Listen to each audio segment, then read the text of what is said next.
Iyamotep, Ank Uja Seneb, Tua Wancha, Bekanefer Amasubaba Kinkela, Bekanefer. Tuanecha. Aujourd'hui, vous êtes avec Kanefer Akutinetia ainsi qu'Amasubaba Kinkela, Kufulmotep, Chango. Alors, aujourd'hui, nous allons parler du Ori. Ori, absolument. Parler du Ori sous diverses formes, d'une manière que nous n'avons peut-être jamais écoutée. Et c'est quelque chose qui était très intéressant. Donc, je vais laisser Baba Kinkela donner l'introduction. Ori. Ori est une expression que j'emprunte du Yoruba. En fait, je me pose la question, si je devais renaître, où je devais renaître, je dirais que je voudrais renaître en tant que Yoruba. Yoruba, dans le monde, dans ce qui est resté du monde noir, c'est la tradition la plus puissante et la plus ancienne. Pourquoi la plus puissante? Tout simplement parce qu'elle élabore un système de connaissances, devenu savoir et ensuite pouvoir qui remonte du période des Amassatoum, du pouvoir des Amassatoum sur Terre. De ces temps anciens, les Yoruba nous conservent les vestiges des systèmes de pouvoir et de connaissances et des savoirs les plus intégrales et les plus anciens. Yoruba pourrait être traduit aujourd'hui, comme les Arabes diraient, de la culture arabe qui a été inchangée, ainsi que du Coran qui est resté inchangé, contrairement au système de connaissances occidentales et à l'élaboration de la Bible. Les Yoruba se situent au même point que le monde arabe, dans le sens un système qui est resté inchangé. Ok, depuis très longtemps. Donc, se place et se maintient dans l'échelle des systèmes de pouvoir comme un des systèmes les plus puissants. Je ne dis pas les plus puissants, mais un des plus puissants. Dans la tradition kémétique, desquelles découle justement le Yoruba, qui est un héritier du kémétisme, le Oro est appelé Necher Necheru. Le Necher Necheru n'est pas le Necher. Le Necher Necheru, parce que nous avons Necher Necheru, nous avons Necheru Necheru.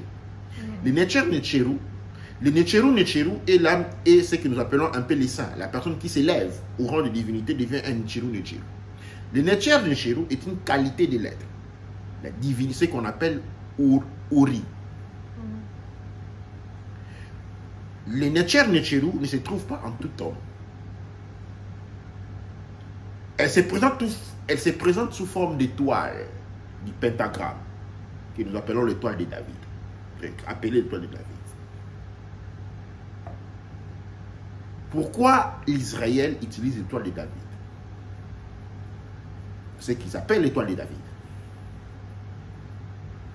Cette étoile, tout simplement, est Neb-Eru, l'étoile du matin, ou le porteur de la lumière. L'Israël, je disais, utilise cette étoile-là comme sien pour dire qu'elle est le leader du monde. Qui possède le Ori planétaire et la nation qui porte et guide le monde. Peu importe sa taille, peu importe sa dimension et peu importe son âge. L'Israël, en fait, s'est imposé en adoptant ces symboles-là. C'est un pouvoir qui s'incarne. Il s'incarne sur le point de vue galactique, sur le point de vue des systèmes solaires, étoiles, des systèmes d'étoiles, système solaire, planétaire, continental, régional, clanique, tribal, familial et continu. Nous avons plusieurs étoiles.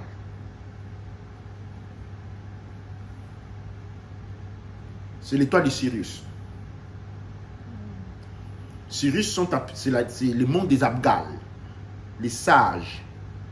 Ils sont appelés sages, pas parce qu'ils sont intelligents. La sagesse ne découle pas de l'intelligence. Ils sont appelés sages parce qu'ils ont un système de savoir tellement puissant et ancien qui s'est traduit en un système de pouvoir immense. Et c'est pourquoi cette étoile, Sirius, est devenue le symbole de la puissance. Donc, sur notre planète système, sur la planète Terre, l'Israël représente Ori. Et nous avons à plusieurs niveaux.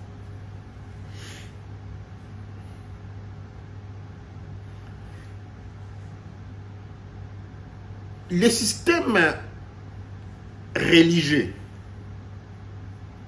chrétiens est basé sur l'adoration ou le culte rendu à Ori Israël, qui, d'un point de vue de la littérature, s'intersecte avec la descendance de David. La lignée royale de David, qui devient ce qu'on appelle la lignée de Mérovitch, qui a été détournée par l'église chrétienne, qui devient la papauté par après. Ils sont tous intrinsèquement reliés. Cette lignée-là, ou cette étoile-là, okay, le culte est rendu à l'idole ou à la représentation, qui est Jésus-Christ, nourrit Ori. L'Ori d'Israël est le Messie christianique. Le culte rendu au Christ met Israël au-dessus de tout le monde. Elle n'est rien de spirituel, de la manière où nous la comprenons.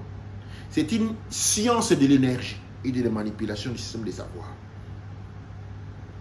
Le fait que le monde entier soit dédié au Christ donne une puissance.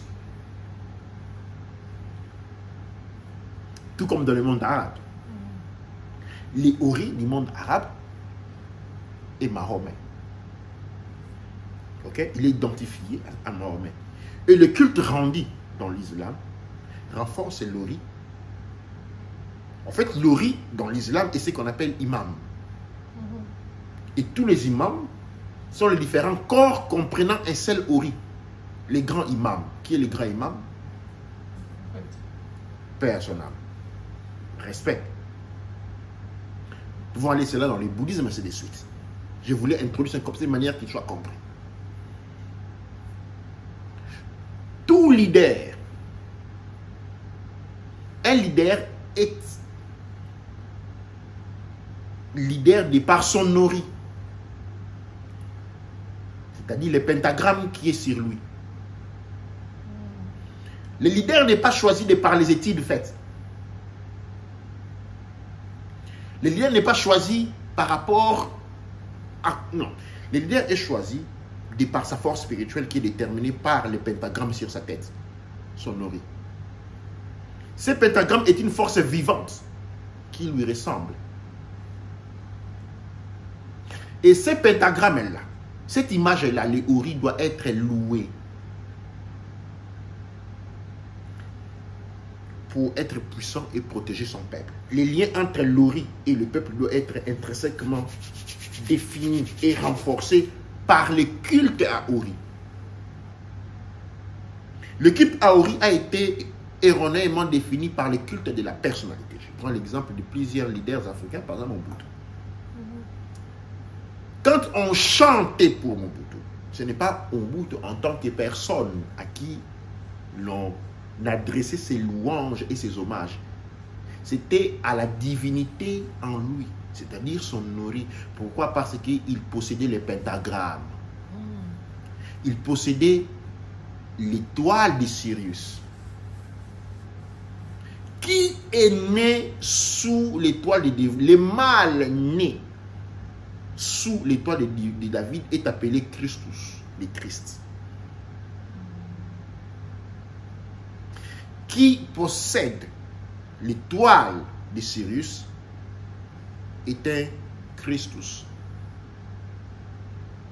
Celui qui est oint en latin même. Ok?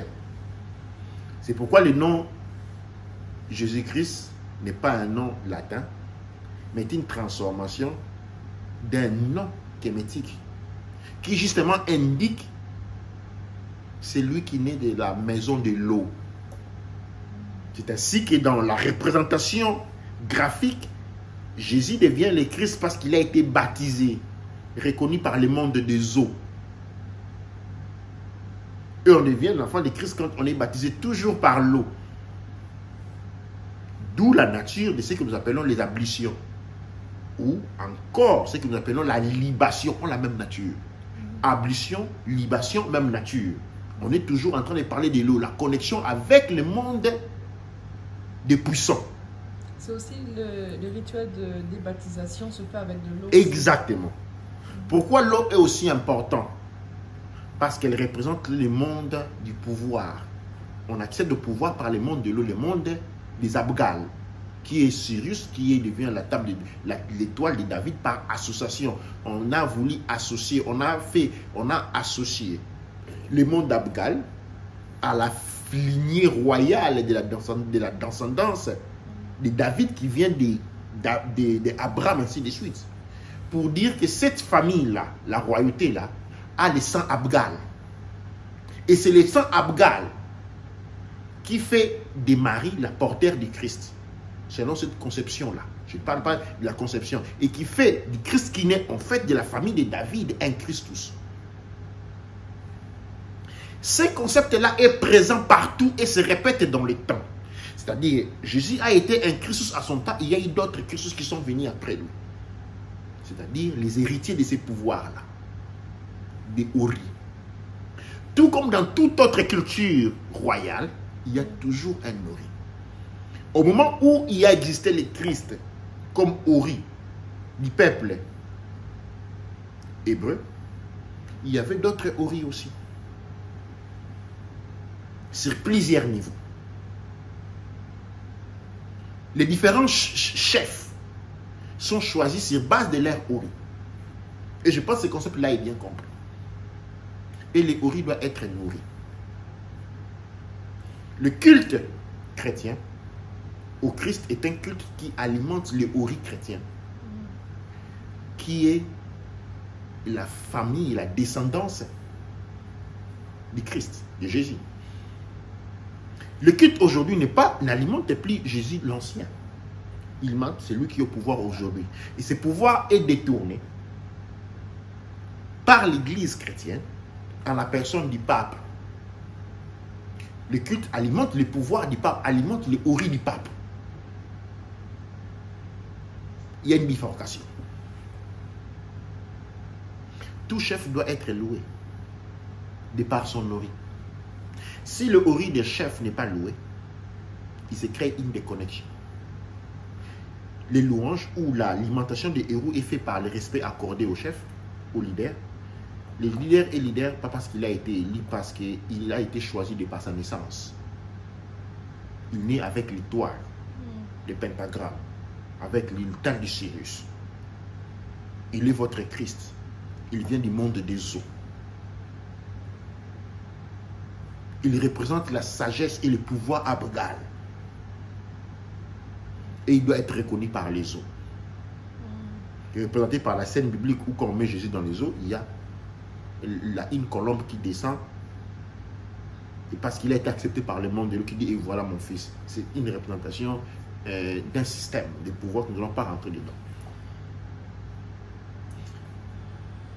Quand le Houri n'est plus loué,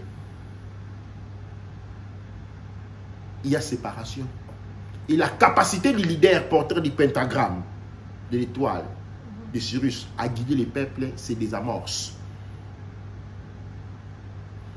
C'est ainsi que quand le monde occidental, pour déjouer le pouvoir africain, a introduit l'insulte ou l'accusation selon laquelle l'on pratiquait le culte de la personnalité, tous les pouvoirs africains se sont ébranlés.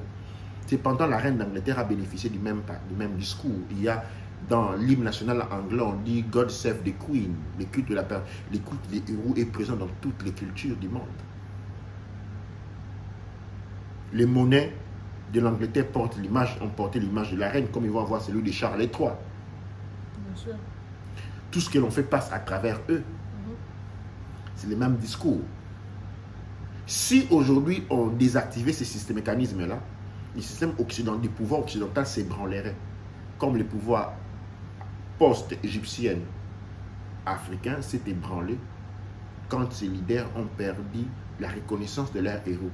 Quand les systèmes d'adoration, les systèmes de reconnaissance du pouvoir, du respect, de confiance et du culte rendus aux houris des leaders ont été désamorcés, le système de pouvoir s'est ébranlé parce que les houris ne pouvaient être nourris. De la même manière que nous avons la forêt, nous avons les Aforemouka, où nous nourrissons la Aforemouka pour nourrir les ancêtres, pour nourrir les puissances. Sur les plans effectifs, les plans physiques, le leader représente tout un Aforemouka et son nourri doit être nourri à travers le respect, à travers le culte, pour lui concéder les pouvoirs nécessaires à alimenter son pentagramme et pouvoir nous pousser vers le devant.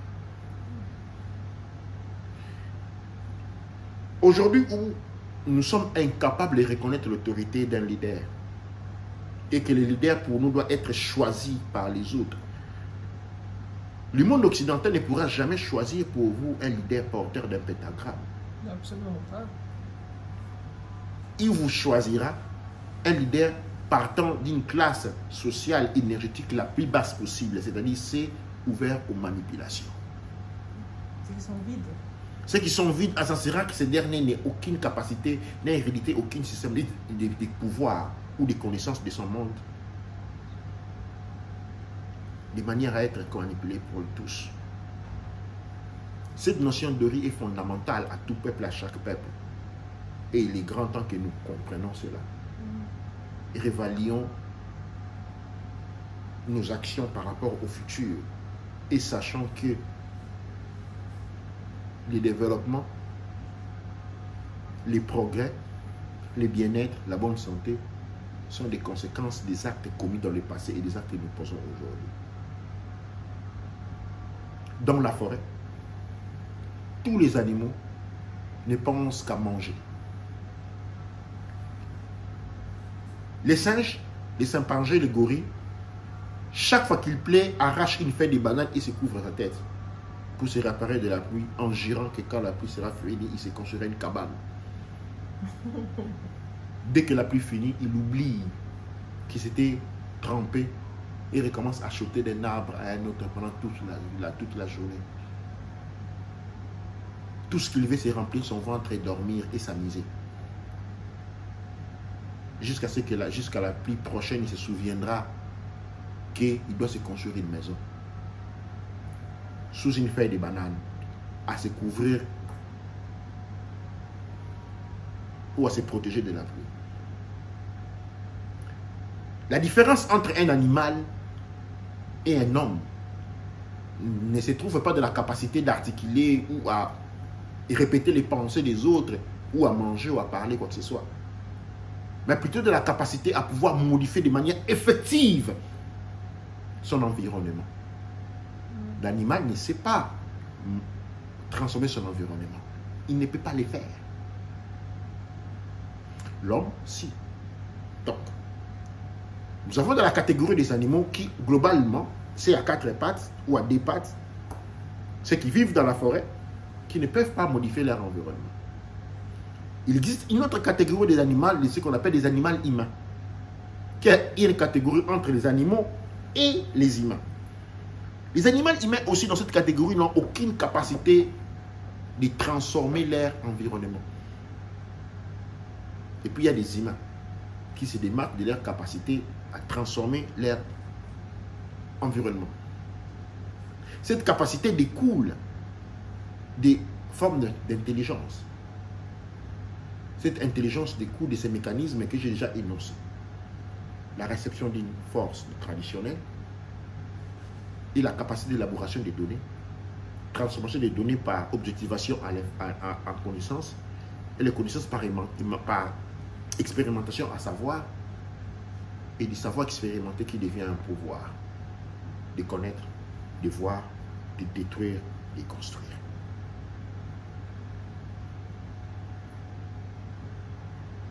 Pour aujourd'hui, nous allons nous arrêter là. Toi, Angel. J'allais poser une question avant qu'on finisse. Quand tu parlais du Ori, et je sais que, j'allais dire, dans les exemples qu'on a donnés, on a parlé de l'Ori ou du Uru masculin. Mais tu as quand même pointé ou tu as indiqué que, dans le sens de Jésus, il a eu une autre ligne de sa mère. C'est comme si c'était important pour lui d'avoir la Mary, ce qu'on appelle Mary, pas Marie, mais Mary. Donc il avait besoin d'avoir ce sang-là pour avoir, et ça a été représenté par la Madonna ou la Méduse, on a beaucoup d'éléments dedans. Alors il avait besoin de cette lignée-là aussi. Et donc rapidement, si tu as du temps bien sûr, si tu peux parler de quelle est l'énergie féminine, comment l'énergie féminine vient jouer dans ce jeu-là, ou comment cela se représente dans l'énergie féminine. Un coup je célèbre. Et pour comprendre cela, nous allons rentrer dans un origine. Et nous allons parler de la mère, de celle qui est appelée la mère des origines, Barbelou. Barbelou a eu 5 enfants. Les premiers 4 enfants sont séparés des derniers enfants. Les premiers 4 enfants sont les Abgals. Okay? Les 2 Abgals, masculins et féminins, qui sont des êtres amphibiens. Suivi des Amasatoum. Une Amasatoum qui est une féminin. Suivi d'un dragon, le Dragonus. Et nous avons les 4 enfants. Le 5e enfant est appelé le fils de la perdition, qui a été créé avec le sang Kingalam, pour produire celui qui s'est imposé comme le dieu de ce monde.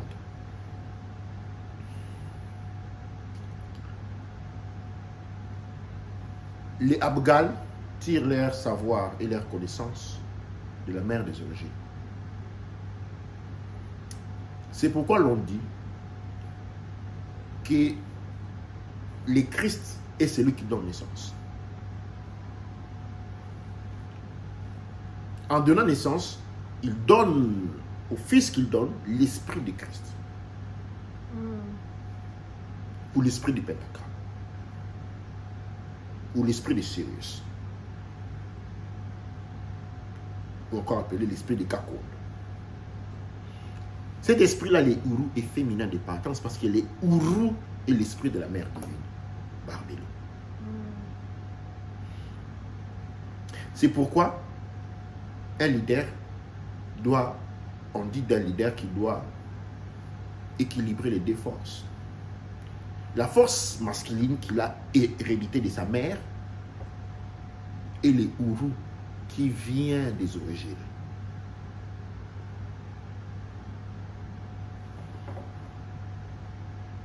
Seul l'homme possède les Uru. Okay. La femme ne possède pas des Uru. Parce que la femme en elle-même représente l'Uru.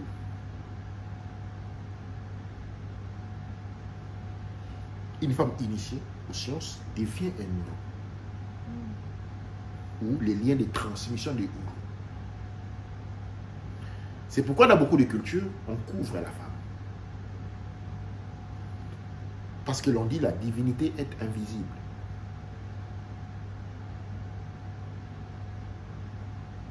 La divinité est invisible, la femme est recouverte dans certaines cultures. Nous pouvons élaborer cela.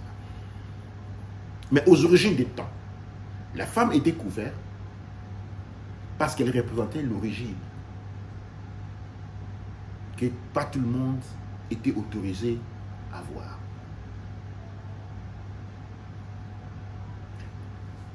La femme, n'étant pas un héros, représente l'origine, la source. Et elle est composée de 2 faces. Les jours radiants, représentés par son visage, et les chaos, représentés par son corps.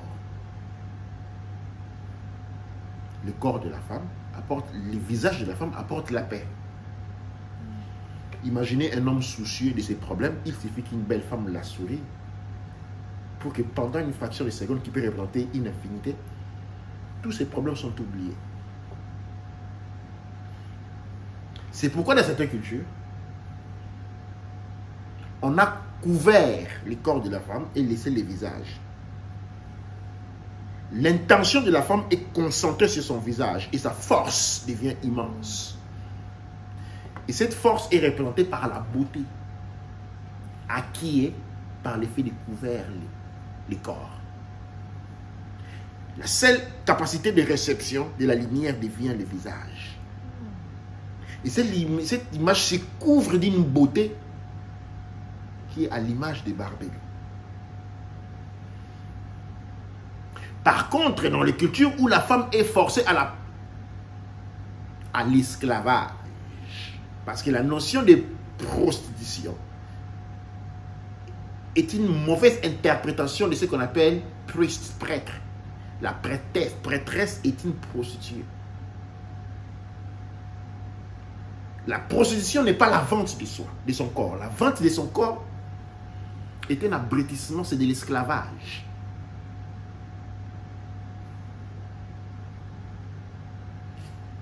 Dans les sciences sacrées, la femme peut utiliser son chaos pour équilibrer l'homme.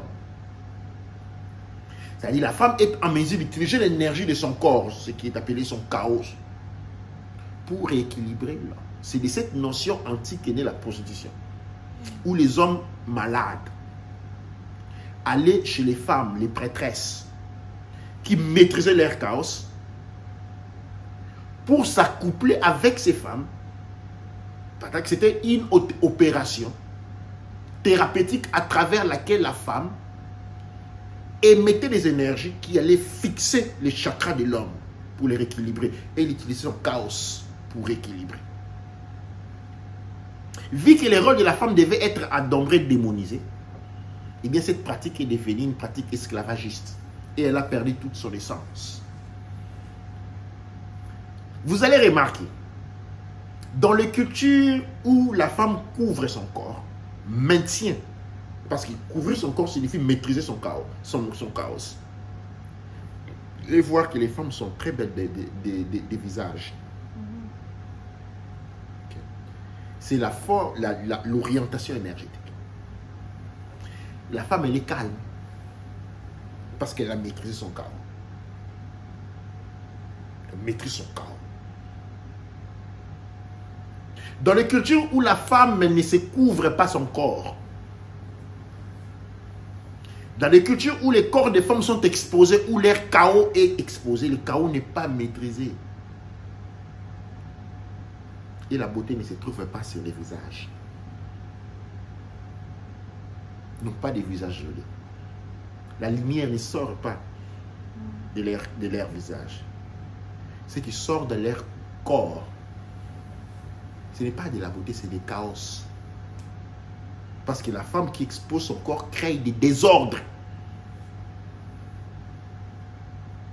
La femme dont le système de sensualité est basé sur la capacité à exposer son corps crée le chaos.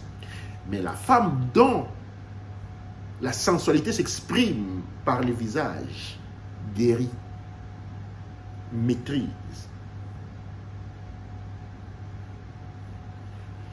Donc, d'un côté, nous avons... Et cette femme cette culture, où les femmes exposent leur corps,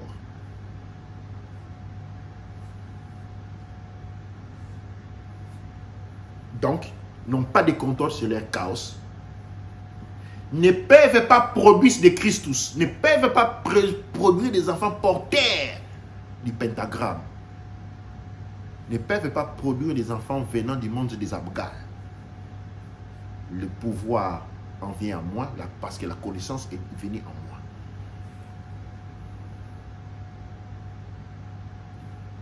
Période. À part ce système ici, il n'en existe pas un autre.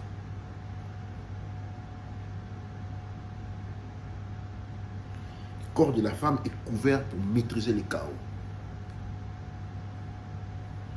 Et une femme qui a maîtrisé son chaos peut l'orienter pour alimenter un homme, guérir un homme. L'homme étant une flèche, le corps de la femme devient cette énergie, ses bras qui tirent la flèche pour la lancer plus loin. Quand le chaos de la femme n'est pas maîtrisé, l'homme qui rencontre cette femme est en danger parce que sa force est destructrice. Elle n'est pas basée sur la sensualité, mais seulement sur la sexualité. Et une sexualité basée sur le chaos est une force destructive une des plus grandes forces destructives de ce système galactique.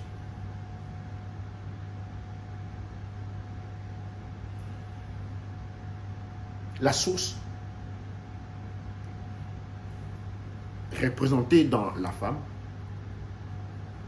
est porteur soit de la spiritualité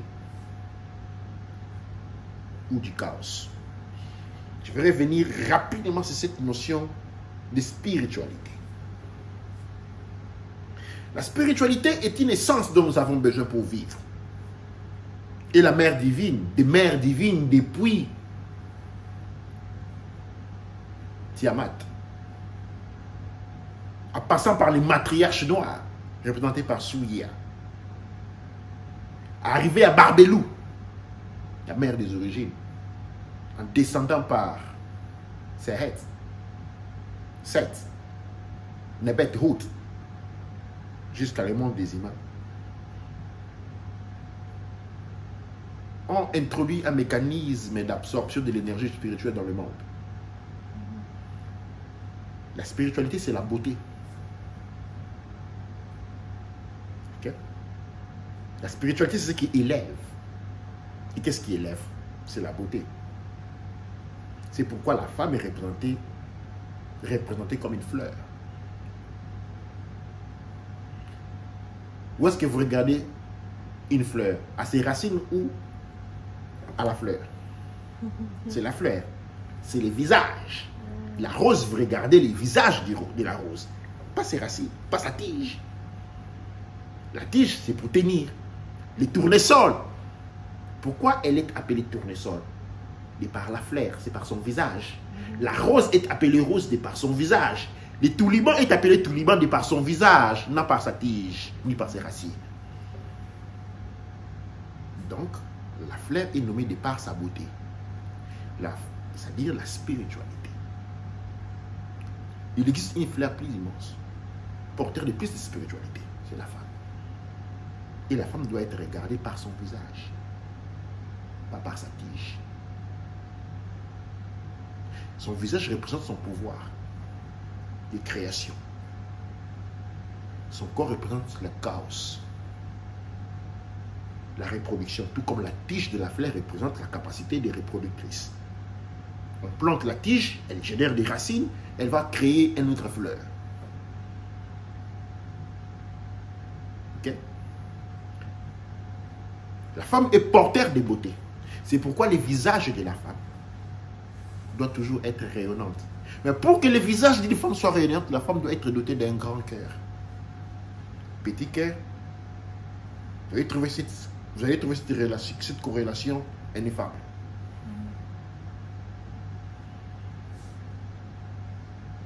Quand les grâces de la femme sont exposées à l'extérieur, et vient de point central de son attraction, pas de beauté sur le visage, petit cœur. Quand l'attention portée vers cette spiritualité représente, son corps est couvert. Ce qui ne veut pas dire que ces grâces ne sont pas formeuses, mais grand cœur. La femme que vous regardez au visage a un grand cœur. La femme dont vous regardez les parties basses a un petit cœur. Et la femme au visage, au grand cœur, représente la Barbelou elle-même. Elle est porteur de divinité, elle est porteur de spiritualité. Pour ceux qui vont dire, mais Baba, qu'est-ce que tu me racontes là? Je vais vous donner un élément très simple sur lequel vous ne pouvez même pas vous opposer. La spiritualité est pratiquée où? Dans les cathédrales, dans les mosquées. N'est-ce pas? Il y a quelqu'un qui en disconvient là? Non. Je ne pense pas.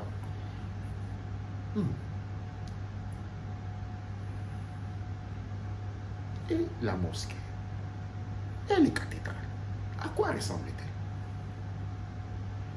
À l'organe de reproduction féminine.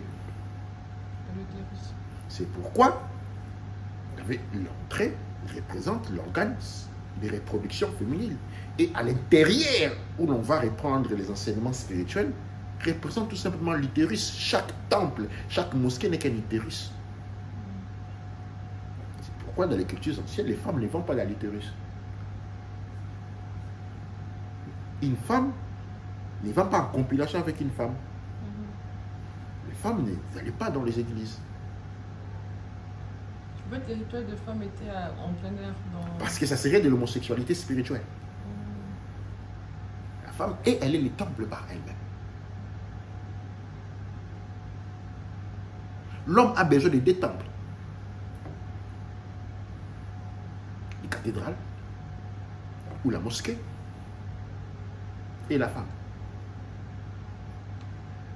La femme maîtrise les cathédrales qui lui a été données, sa maison, où l'homme s'introduit. Et l'homme a besoin d'aller une fois par semaine dans les cathédrales qui représentent la mère divine, les temples ou les mosquées. Elle représente Barbelou, la mère des origines. C'est pourquoi depuis l'Antiquité, les femmes n'allaient pas. La femme ne va pas voir la femme. C'est l'homme qui va voir la mère divine. La relation énergétique, symbiose énergétique. Elle représente la mère des origines et la spiritualité de notre monde. Dans le temple est représenté par l'organe des vies, le chaos est maîtrisé. C'est comme ça qu'on va en temple pour être guéri, n'est-ce pas? Tout comme on va aussi vers la femme pour être guéri. L'homme cherche la femme après une journée de travail. Une journée difficile parce que tous ses chakras ont été déplacés. Il a besoin d'être aligné. Il cherche la femme pour ça. C'est à ce moment-là que l'homme a besoin du chaos de la femme maîtrisée pour réaligner ses énergies. Mais quand vous allez trouver une femme dont le chaos n'est pas maîtrisé, vous allez vous retrouver encore avec beaucoup plus de problèmes que vous en avez quand vous allez, la journée était finie. Vous allez rester à 3 h du matin avec les yeux ouverts comme ça, vous ne savez même pas prendre sommeil. Dispute sur dispute. Pourquoi la femme vous dispute? Parce qu'elle n'a pas maîtrisé son chaos. Elle n'a pas maîtrisé son chaos. Quand la femme maîtrise son chaos, elle vous décharge de vos poids et vous ne rajoute pas. Le monde a besoin des femmes qui ont maîtrisé leur chaos. Des représentants dignes, des filles dignes, je dirais, de la mère des origines, des véritables matriarches noires.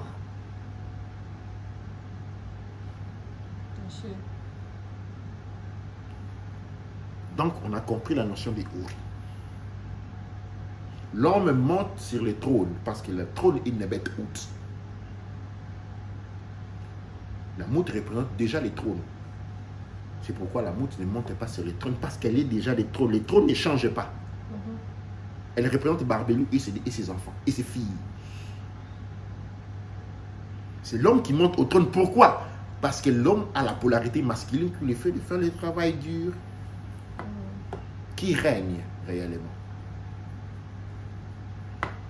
La réponse va de soi. L'homosexualité spirituelle porte l'homosexualité que nous voyons sur le plan de la manifestation physique. Nous ne pouvons pas mélanger les polarités, nous devons respecter la loi de la polarisation. Que le monde nous enseigne. Toi, Wencher. Un grand merci, c'était très profond et très, très beau, Douane et Baba, parce que ça, à la fois, moi, écouter seulement, ça guérit. Eh oui. Écouter seulement, pour moi, ça apaise, ça guérit et ça redonne de la balance.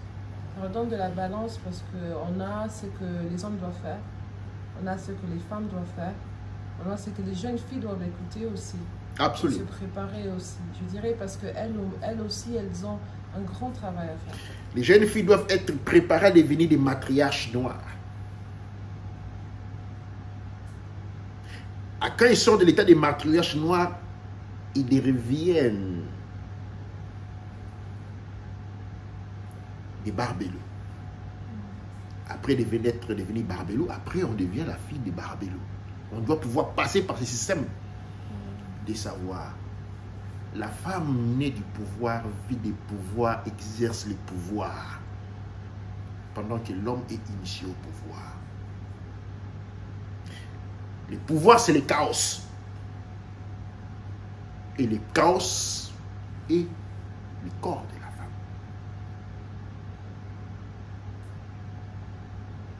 C'est pourquoi l'homme doit transformer le monde en un jardin. Et comment est défini le corps de la femme? Jardin. L'homme a pour responsabilité à transformer le monde en un corps de femme. Parce que le corps de la femme maîtrise le chaos. Et le chaos qui est maîtrisé à l'intérieur d'elle. Le rôle du jardinier qui est l'homme, c'est celui de transformer le monde en un corps de femme en y mettant de la beauté. Quand nous allons acheter des produits, pourquoi achetons-nous tant de produits? Vous allez me poser la question. Qu'est-ce qu'on recherche dans tout ce qu'on en achète? La beauté. On a besoin de se nourrir de beauté. On a besoin d'attendre, de voir la beauté de ce qui est beau. En commençant par le visage de la femme, qui doit toujours être souriante, gracieuse, émettre de la lumière, à tout ce qui nous entoure, aux belles voitures, aux belles avions, aux belles chaises, aux belles maisons, aux belles livres, tout ce qui est beau, représente la divinité. Cette beauté-là, c'est ça la spiritualité. Elle doit vous entourer pour être bon. C'est pourquoi quand on fait des publicités, on voit une voiture, on va mettre à côté une femme. Pourquoi? Parce qu'on associe la beauté à l'objet. En associant la beauté à un objet, qu'est-ce qu'on est en train de faire réellement? On est en train d'associer la spiritualité à l'objet, parce que c'est donc vous achetez et la spiritualité. On a fait de la spiritualité un produit commercial. Pendant que la spiritualité est présente en quantité illimitée, représentée par les chaos, présente dans le corps de la femme. Et vu que plus les femmes naissent plus que les hommes, normalement nous devons vivre dans un monde d'une beauté incroyable. Nous devons vivre dans un monde d'une spiritualité inouïe. Mais nous vivons dans le monde des chaos. Pourquoi nous sommes dans le chaos? Eh bien tout simplement parce que la femme est détournée de sa spiritualité et plongée dans son chaos. Et elle exprime en exposant son corps, en oubliant sa nature matriarcale, sa nature de matriarche noire, en oubliant la mère divine qu'elle est la représentante. Elle s'est transformée ou a été transformée en un objet de plaisir. Et quand le corps de la femme, quand les grâces de la femme sont transformées en des objets de plaisir, nous avons ouvert les vases de Pandora du chaos. Et tout ce qui vient après est destruction.